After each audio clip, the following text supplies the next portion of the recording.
Hello, my name is Vanessa Ajiman. I am the founder and creative director of Copalas.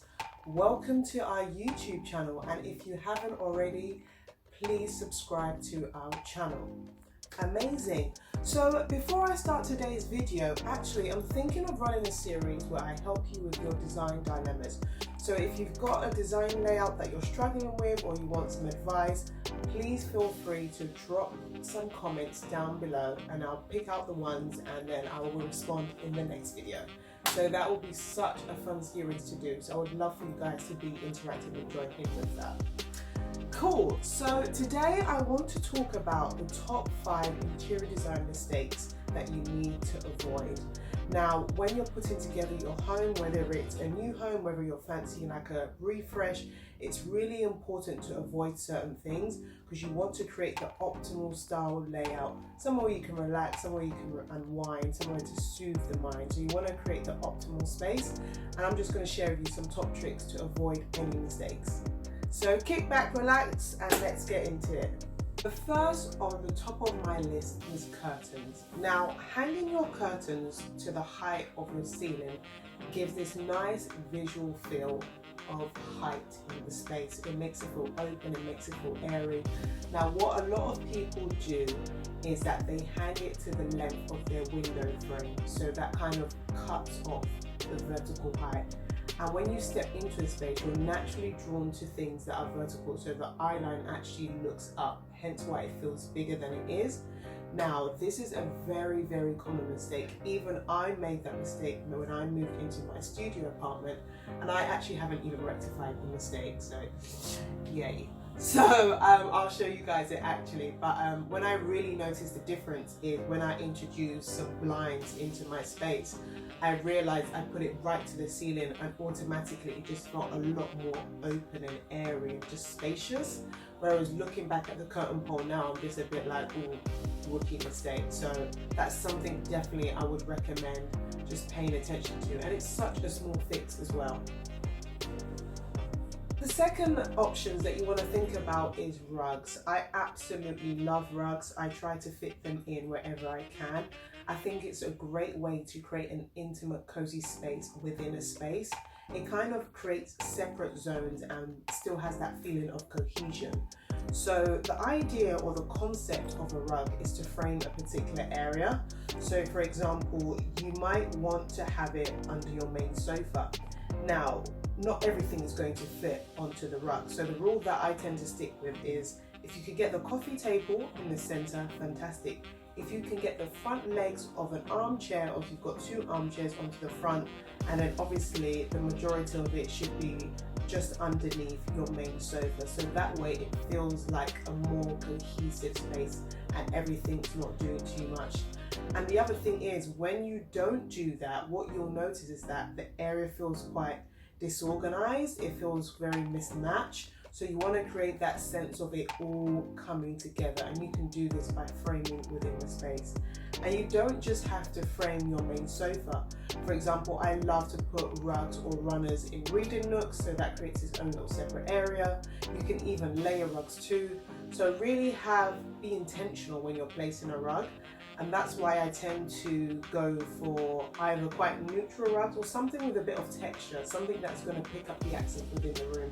So be very intentional when you're framing your rug within your space. Number 3, television heights. Now, if you're mounting your TV, this is of utmost importance. I can't express to you how important it is you get your TV to the right eye level. One of my previous clients, we literally spent weeks trying to get the optimal comfort. He had a very, very big, I think it was a 75-inch plasma TV screen. So it was basically almost the focal point because he wanted to create this. He loved movies, so he wanted to create this whole encompassing movie theatre feel. So it was really important that the height of the TV was at the right place, especially as it was being wall mounted. So it had this nice floating effect. If I have that image, I'll share it in the video so you can understand what I'm talking about. So basically what you want to do is you want to sit back on your sofa, and this is going to vary depending on your height and depending on the family and how you use the space. But a go-to guideline is sit back on your sofa. As you sit back, look towards the wall that you want to put the TV on, and the middle of the TV should be at your eye line. So when you look, you're looking right directly into the middle of the TV screen. Now, if you feel like you're straining when you're looking at the TV, as in if you're arching your head back or you're arching it too low, or it's not a natural feel, 9 times out of 10, that means it's not in the right place. So these are just little things you can do that you can just mount it in the right place, so you always have that optimal feel. And don't feel pressured, oh, I've got the TV, I need to put it up straight away. Like, take your time, have a look, sit down, get different members of the family to sit down, see how they feel, even maybe sit down together and then kind of get it right in the center, so that way it's an easy watch for all. Really important, can't express that so much. Lighting. Number 4. Honestly, being a lighting specialist that we are, you guys know how much I love my lights. And I see lighting in the same way that I see rug. It's put there to frame a particular area and to disperse light. So it's really important that you get the right type of lighting. Have you ever been in a showroom or into a hotel and you think, oh my God, this is so comforting, how have they achieved this look? And most of the time, it is literally through the choice of lighting and where they've placed the lighting. Now, of course, you'll have your standard pendant light, so that will be coming from the ceiling, that will disperse across the whole area. So that's like, I would say, the whole background overall light, that kind of filters throughout the space.